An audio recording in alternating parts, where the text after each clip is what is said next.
Tafsir Surah Abasa, surah ke-80 yang turun di Mekah terdiri dari 42 ayat. Ayat ini turun berkenaan dengan peristiwa antara Nabi Muhammad dengan Ibnu Ummi Maktub, seorang yang buta.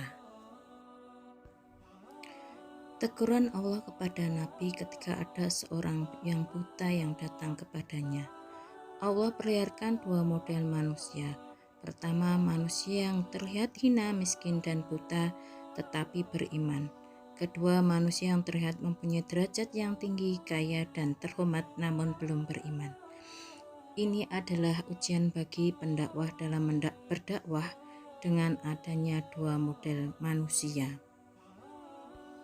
Pertimbangan Nabi adalah jika orang yang secara sosial tinggi maka akan berpengaruh besar dalam dakwah. Ibnu Maktum yang buta mempunyai keinginan yang kuat untuk bertemu Rasul dengan keterbatasan fisiknya.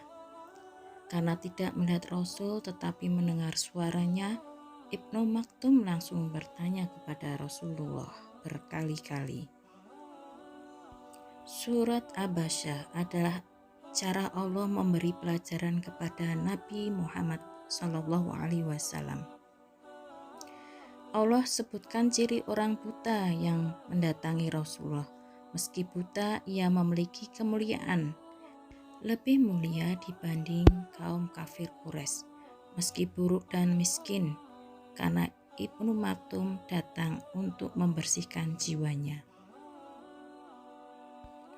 Siapapun yang mencari ilmu karena Allah, sebenarnya dia sedang dicuci dosanya oleh Allah Subhanahu wa Ta'ala, termasuk siapapun yang mendatangi majelis ilmu.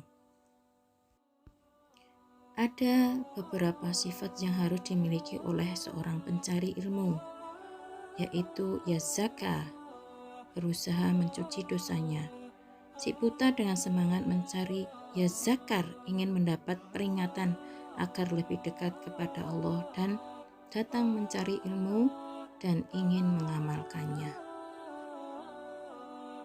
Seseorang yang telah beriman sebelum kafir, maka Allah akan menghapus dosanya yang lalu, tetapi dengan syarat bahwa ia melakukan Islam yang sesungguhnya dengan rasa takut kepada Allah, karena salah satu sifat iman adalah takut kepada Allah. Sombong dan tinggi hati dan tidak beriman adalah sifat kaum Quraisy. Bersungguh-sungguhlah dalam mencari ilmu dengan rasa takut kepada Allah. Kunci orang yang mencari ilmu yaitu yazaka, yazakar, yangfa, yas'a, dan yaksha. Ini adalah kisah ketika Abdullah mendatangi majelis Rasulullah. Kemudian Rasul menghentikan ceramahnya dan berkata, "Wahai yang datang, Abdullah ibnu Maktum, karenamu lah aku ditegur oleh Allah."